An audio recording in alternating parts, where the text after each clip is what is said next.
va passer maintenant on va passer maintenant au discours des images. Et en fait, tout commence en fait assez mal, puisque quand on prend la Bible des archéologues, c'est-à-dire le fameux lexique de la mythologie classique, on y lit qu'en fait, la métamorphose de Titonos en cigale n'a jamais été représentée dans l'iconographie classique. Que Titonos ne joue donc dans in der Antike Kunst keine eigene Rolle. Il n'a pas de rôle en lui-même. Il n'aurait existé qu'au travers de la passion qu'il inspire à Éos, en tant que jeune homme enlevé, comme on le voit sur le fond de cette coupe attique du peintre de Télèphe vers 470. On le soupçonne aussi sur quelques reliefs méliens en terre cuite de la même période, où la rigidité du personnage, porté par celle qu'on pense être peut-être Éos, pourrait faire référence au processus de dessèchement dont Titonos va souffrir.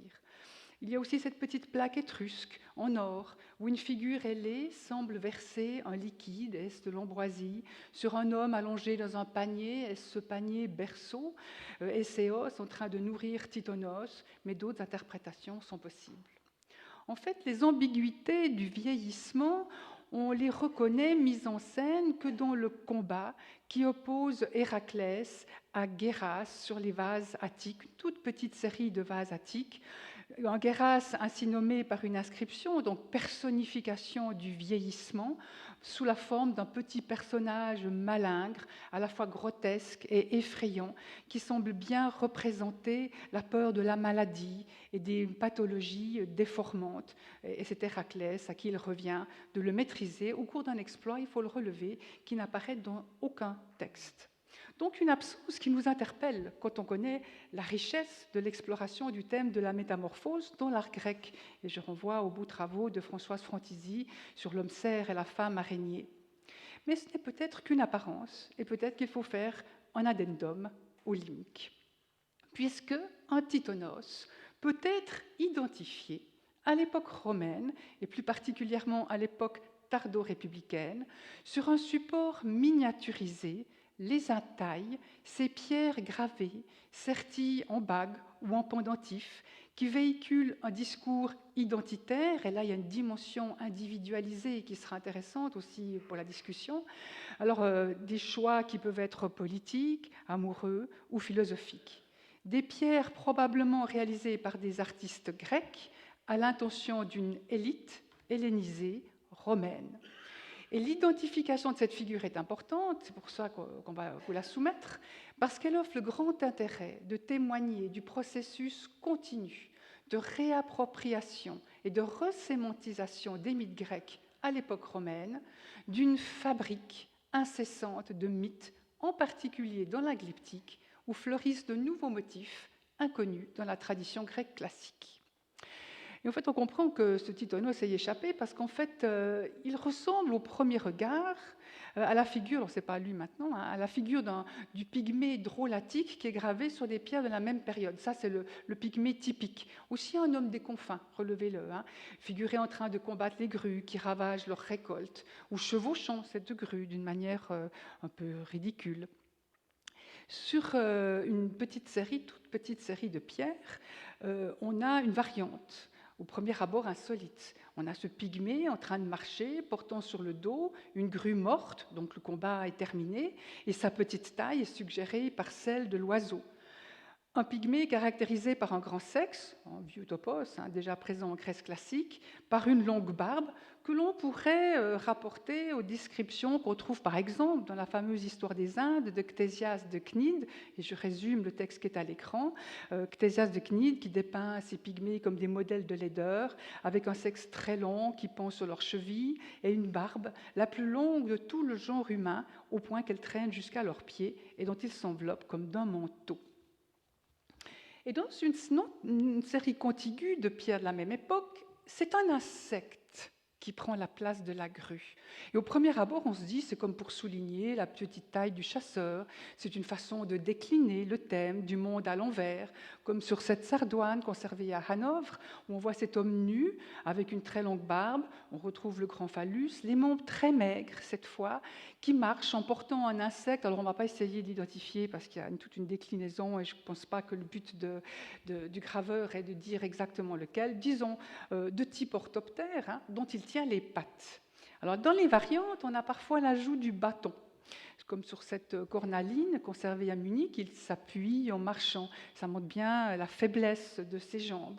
Ou sur la sardoine de New York, à droite, on distingue à nouveau ce bâton.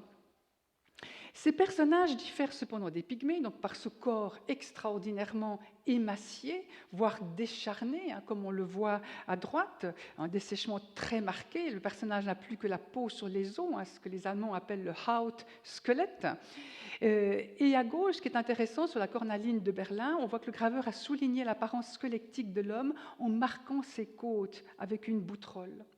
La pièce la plus intéressante est la plus ancienne de la série. Donc on est toujours 2e, 1er siècle avant. C'est fin du 2e siècle avant Jésus-Christ. L'homme barbu, émacié, porte une sauterelle de taille géante dans une composition qui crée un jeu de miroir entre l'homme et l'insecte.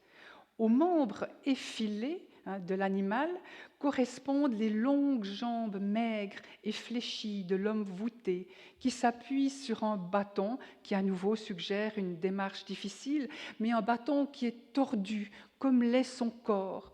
Et on a un tout qui compose un ensemble de lignes brisées. On n'a aucune courbe qui évoque la rigidité qui oppose l'homme âgé à l'enfant, définie par sa souplesse et sa plasticité. Et en fait, c'est donc un trait commun qu'on retrouve dans toute la série. C'est aussi cette insistance sur le rendu des articulations qui suggère des membres déformés par des pathologies articulaires. Et là, on pense bien sûr au maxime de Ptahhotep qu'on a vu hier. L'os s'est mis à être douloureux, un motif qu'on va retrouver sur les gemmes dites magiques en hématite avec l'image du moissonneur, de l'homme courbé qui doit écarter ou soulager les maux de sciatique, avec tout un jeu aussi avec la valeur de l'hématite. Cette correspondance visuelle entre l'homme et l'insecte explique les noms que les catalogues de glyptique donnent à cette figure. L'homme est qualifié tantôt de pygmée, tantôt de Zikadenmann, donc l'homme cigale, d'homme insecte, voire de caricature. La puissance des liens qui unissent la cigale et l'homme âgé nous incite à y reconnaître Titonos, portant sur son dos son double, ce qu'il va devenir, un insecte qui lui ressemble, au corps desséché et au statut ambigu, presque divin. Et je ne reviens pas sur tous les liens qui unissent la cigale et l'âge, comme Vincent Pirenne l'a bien présenté. Je reviens sur le discours spécifique que ces pierres véhiculent sur le vieillissement et sur une aspiration à une forme de régénération traduite par différents procédés.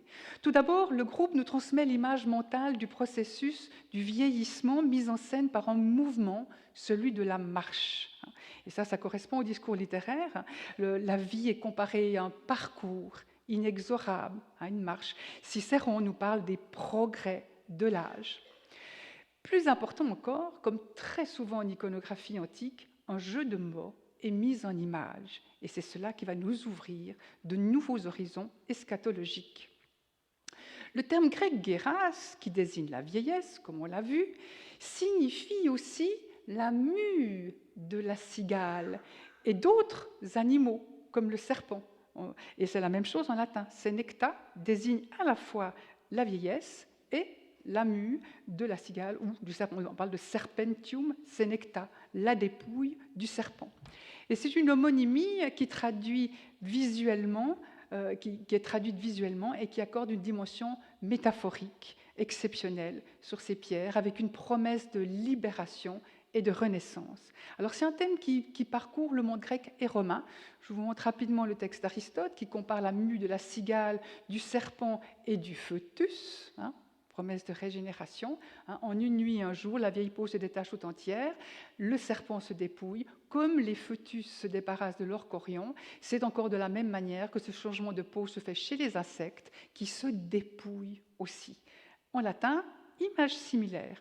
Lucrèce reprend cette comparaison entre la mue des cigales, les membranes des petits veaux et la peau du serpent, telles les rondes tuniques qu'à l'été abandonnent les cigales.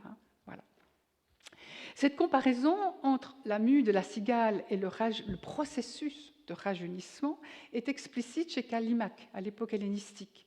Le chant du poète est comparé à celui de l'insecte nourri de rosée, qui se dépouille de la vieillesse en muant. Je vais chanter, et la vieillesse, puissais-je en secouer le manteau, c'est-à-dire m'en dépouiller. Au 1er siècle avant Jésus-Christ, le milieu cultivé qui commandite les pierres gravées pour servir de sceaux personnels ou de bijoux connaît l'histoire de Titonos, comme le montre l'ouverture du De Senectute ou du Cato Maior de Cicéron, à la même époque, qui d'emblée déclare qu'il ne choisira pas l'exemple de Titonos pour parler du bien vieillir. Comme le montre aussi la scène gravée sur une pierre conservée au musée Getty à Malibu.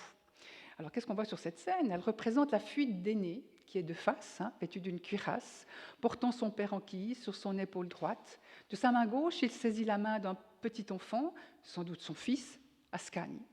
C'est un sujet bien connu qui apparaît pour la première fois sur un autre support miniature, la monnaie, ici un denier de César, vers 47-46 avant Jésus-Christ, où César l'utilise pour affirmer son lien généalogique avec le héros fondateur de Rome, mais aussi avec Vénus diadémée, qui se trouve au revers. Sur la gemme du Getty, un détail insolite frappe l'attention. Sur la ligne de sol, exactement entre les pieds d'aîné, se trouve un insecte que la notice du musée décrit ainsi. An insect is depicted, very likely a cicada or a cricket. The bug is probably symbolic, but its meaning is unknown. Pour moi, il s'agit d'un clin d'œil à la cigale que devient Titonos, au destin que décrit Aphrodite à Anchis, et un clin d'œil aussi qui rend visible au second degré la narratrice du récit de l'Hymne-Aphrodite. Et pour moi, c'est une pierre qui a dû appartenir à une personne d'un rang élevé, proche de la gens Iulia, qui a fait ce petit ajout très cultivé pour montrer sa connaissance littéraire du mythe. Le Titonos à la cigale véhicule aussi un discours philosophique et eschatologique à mettre en rapport avec le développement à la même époque, et donc ça c'est une coïncidence qu'il faut relever, d'une autre image de corps desséché, celle du squelette. Sur une calcédoine aussi conservée à Hanovre, on voit ce squelette debout de face, c'est à droite, la tête légèrement inclinée, le coude appuyé sur une amphore, tenant de l'autre main une cruche. À gauche, la sardoine de Berlin, deux squelettes tiennent les anses d'une grande amphore debout entre eux. L'un a les jambes croisées, l'autre le couronne. Un groupe qui renvoie à la notion bien connue du carpe diem, associée à un discours épicurien, évitant à profiter du moment présent, car la fin est inévitable. Une thématique bien illustrée dans le décor des fameux modioli en argent de Bosco Reale, où l'on voit les squelettes de poètes, de philosophes grecs, dont Zénon et Épicure, les deux fondateurs du stoïcisme et de l'épicurisme, accompagnés de sentences qui invitent à profiter de l'instant présent. Elles sont gravées en pointillé, je vous les ai reproduites.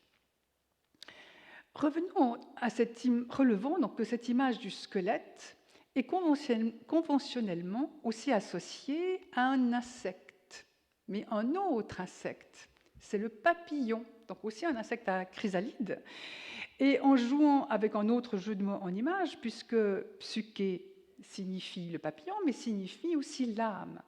Et sur une gemme, ici de Berlin, on voit ce philosophe assis sur une chaise à haut dossier qui contemple un crâne surmonté d'un papillon. L'autre pièce nous montre le squelette associé au papillon avec l'expression to cro, acquiert, jouit, invitant à nouveau à profiter de l'instant présent. En d'autres termes, au papillon du squelette correspond la cigale du vieillard et chaque groupe tient à sa manière un discours sur le rapport du corps et de l'âme et une manière de penser leur séparation. L'un tiré des spéculations épicuriennes, le squelette et le papillon, l'autre du stoïcisme, avec Titonos et la cigale, qui véhicule une touche d'espoir, celle que transmet l'image de la mue, promesse de régénération, voire de renaissance.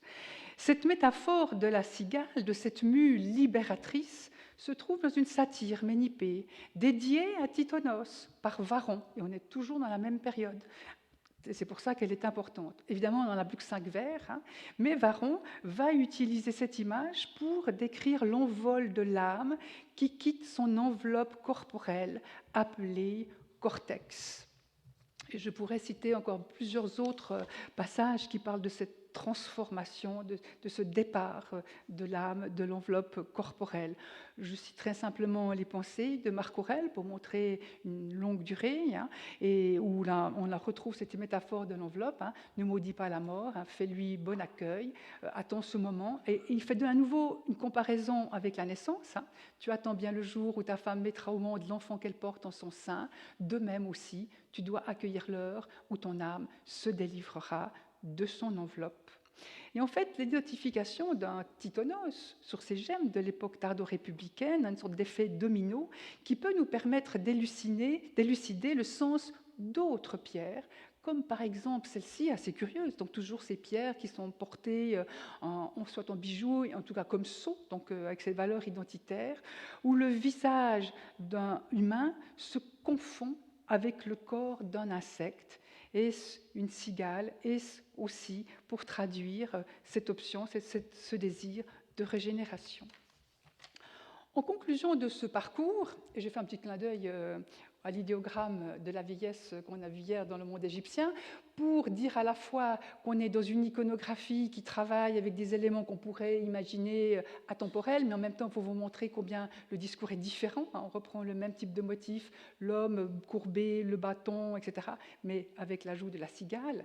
Donc j'aimerais souligner combien la mise en image de Titonos et de sa cigale entre en résonance avec tous les thèmes qu'on a vus hier au Proche-Orient ancien, en Égypte, avec un vocabulaire iconographique similaire, hein, mais avec de nouvelles déclinaisons, puisque le graveur a représenté ici l'image d'une vieillesse non désirable, le corps amaigri, voûté, affaibli, mais d'une image acceptée comme faisant partie d'un processus qui mène à une régénération, voire à une renaissance possible, au travers de l'image, de la mue, de la cigale. Et tout cela avec une dimension personnelle, individuelle, contenue dans ce bijou qui va servir de sceau.